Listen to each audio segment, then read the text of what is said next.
Welcome to this week's podcast. Today we are speaking with Jeff Warren. Jeff is one of the leading mindfulness experts right now. He is creative mind journey audio tracks for Kid Evolve.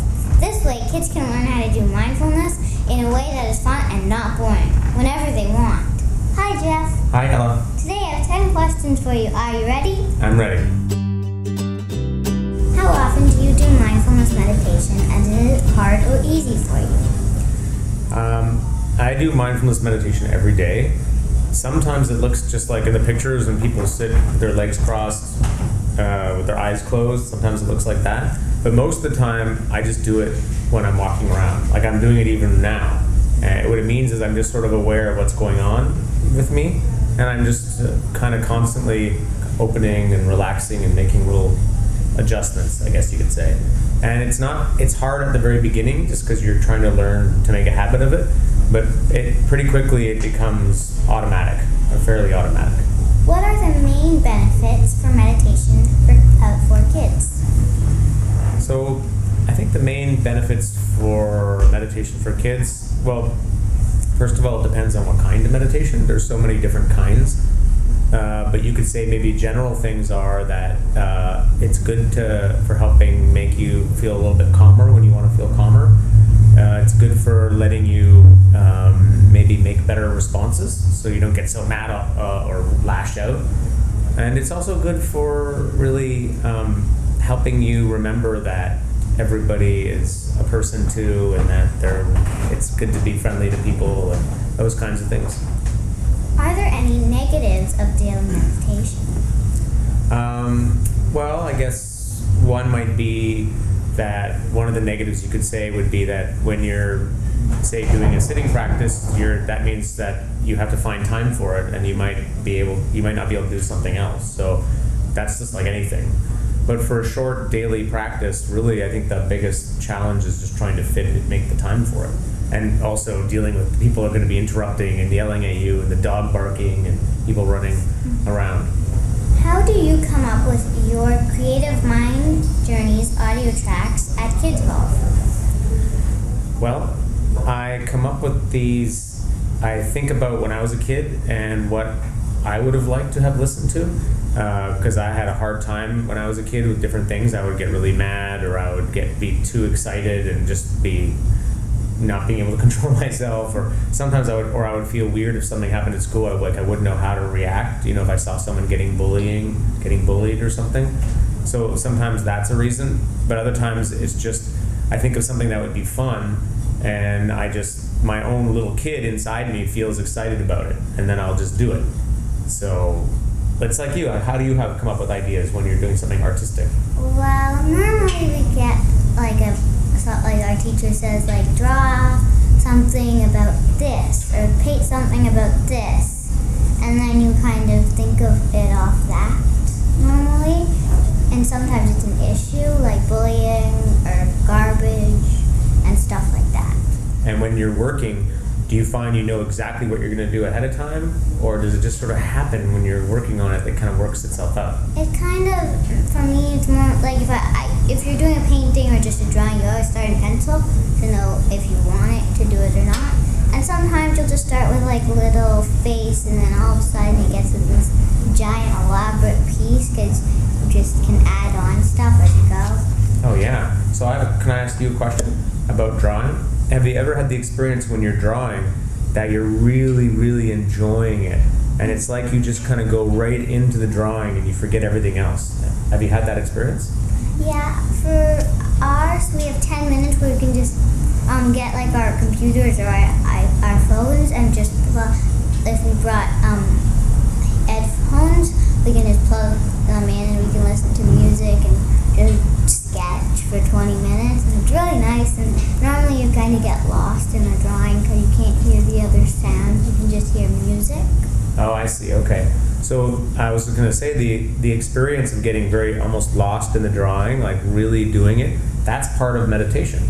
When people meditate, say, feeling their breath, it's the same thing. They get almost so they get absorbed inside the breath. They get almost lost in the breath. So you can do that while still keeping a little bit aware. So it's interesting. So the skills I think that you're doing when you're drawing are similar to some of the skills that I do when I'm meditating. What was your favorite meditations to make for kids so far?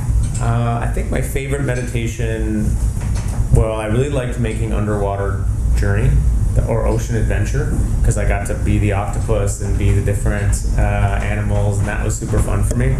I also like doing the robot heart, because sometimes I feel like a robot, and I don't know what to say or what to do, and I feel kind of like stiff like a robot. So I get to go back and to connect to that feeling, and yet the robot still wants to be friendly. So for me, I like doing that. Have you ever had that experience? Yeah, sometimes if you're mad at someone or someone else is mad at you, you kind of don't know what to do, and you kind of need to know, well, I mean, they are still a person and you still have to be nice to them. Yeah, so did you like that one, the robot heart? Have you ever thought about that one or used it when you're in your life? Sometimes. Okay, that's cool. What was your inspiration from the Mellow River bedtime story, and why does it work to get me to sleep? That's a good question. My inspiration was, when I was young, I really liked listening. I really liked reading stories about people floating down the river. Like there's a famous story, Huckleberry Finn. Do you know that story? No. Well, it's a story of this young boy and his friends, and they kind of go on this raft down the river. And I remember reading lots of those kinds of books when I was young, and I just found there was something really nice about the idea of being on the river and in this on your cool raft, and then you could just kind of go where you want, but also you were drifting and the river was taking you somewhere. So it was sort of an adventure where it would go. So I wanted that to make something with that. And then as I was doing it, I was sort of imagining that all the different things that I would see along the way, like different animals on the shore and different things underneath the water. And I think the way it works to make you sleepy is, I don't totally understand it. I think partly it's because it's at night and you're ready to go to sleep, so that's partly it. But I think the voice, having a calm voice, I think there's something almost hypnotic about listening to a story and letting your imagination take you away. And I definitely put in lots of places in that story to get a little bit calmer and a little bit calmer. So it's like I'm bringing the nervous system, your nervous system is slowly getting kind of tucked into bed almost, you could say. Yeah. Is that what it feels like for you when you're doing it? Yeah, sometimes. What would you say the experience is like? It's kind of if like someone was telling you a bedtime story, but not like really trying to be like exciting. If it's like, and then all of a sudden you became a superhero, which that would maybe make you more awake because you kind of want to know what happened next. And I like how the end you talk about what does stay with you and what doesn't. And what did you like about what I said about what stays with you? I like that you are going to be with your friends and there are going to be asleep with you, even if they're on the other side of the city, they're still going to sleep with you. So it's kind of cool to think about. Yeah, well, I'm glad you liked it. Did you ever get bullied or feel nervous in school and wish you had a can of Delight to help you? Yes, I did. I wasn't hugely bullied, but I had experiences of being bullied. It wasn't like a regular thing for me, but I did have definitely experiences at all ages. I can remember when that happened, and that was really hard because I felt very embarrassed that was happening. I felt like I should be really strong and I should be like so strong that nobody would ever want to bully me, but I wasn't a very big kid. But even worse for me actually was seeing other people get bullied, because I really didn't like it, but I also didn't know what to do, and I felt scared to say something. And sometimes, when everyone's going along with something, you don't feel like you want to say anything different. Have you ever had the experience of seeing a bunch of people gang up on someone? You want to say something, but you kind of also want to go along with things, and I remember struggling with that. Have you had that? Yeah, not at this school because you will get expelled if you bully someone. But I remember at my old school, yeah, because you kind of feel like you don't want that to happen to you, but at the same time you don't want it to happen to the other kid. Right, and if sometimes you think that, well, what if I say something to stop that bullying, then they might turn around and start bullying me. Yeah. So, yeah, those are hard things that kids deal with, and parents sometimes don't understand it. I like giving my worries over to the worry master in the worry box. How do you picture him? So you're talking about the worry master in the worry box. For me, I picture him as the salty old fella with big bushy mustache coming down and maybe a beard. And he's got an old sailor's cap and his skin's all wrinkly, but he's strong and hardy and he has a booming laugh. And he's sort of in an old like rain jacket. That's how I picture him. How do you picture him? Well, I picture him as not on a boat. He actually like sits in this giant machine that takes your worries and converts them into something that someone needs or an animal needs. Oh wow, that's a smart idea. So maybe I should make one like that. Maybe you could help me. What makes you feel grateful? That's a good question. Can I ask you what makes you feel grateful? Well, normally my parents or my hamster, and also seeing people on the street who are begging for money and food.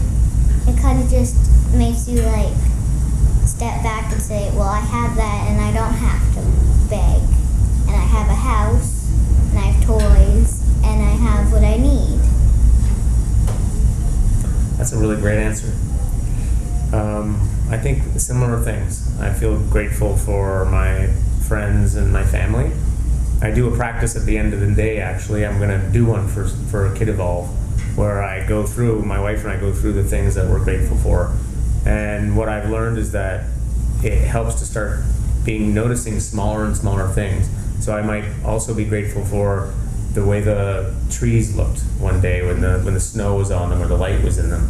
Or I might remember this meal that I had. Or even the smallest thing, I might realize as I'm walking that I like the feeling of walking.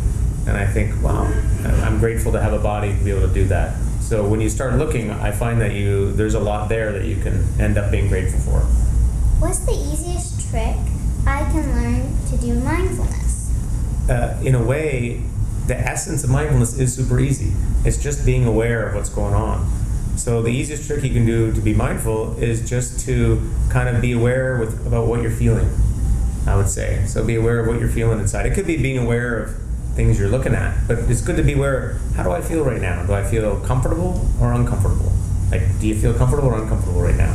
Well, I mean, the sofa's pretty comfortable, so I'd say comfortable. So comfortable. And then when you go inside, because we're in front of the camera, do you feel a little bit nervous or do you feel like pretty calm about it? Probably a little nervous. A little nervous. I do too. I always feel a little nervous in front of the camera. So that's mindfulness. That's actually right there. You just did some deep mindfulness practice because you're able to notice what's going on inside. This is Bella Davies signing off for Kid Evolve. Check out our newest creative mind journey at kidevolve.com.